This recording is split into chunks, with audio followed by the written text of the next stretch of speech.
પ્રકૃતિનો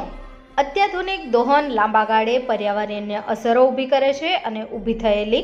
પર્યાવરણીય અસરો જીવસૃષ્ટિના અસ્તિત્વ ઉપર ખતરો ઊભો કરતી હોય છે અને આવી જ પર્યાવરણીય અસર છોટાઉદેપુર જિલ્લામાં ઊભી થાય તેવો ખતરો મંડરાઈ રહ્યો છે।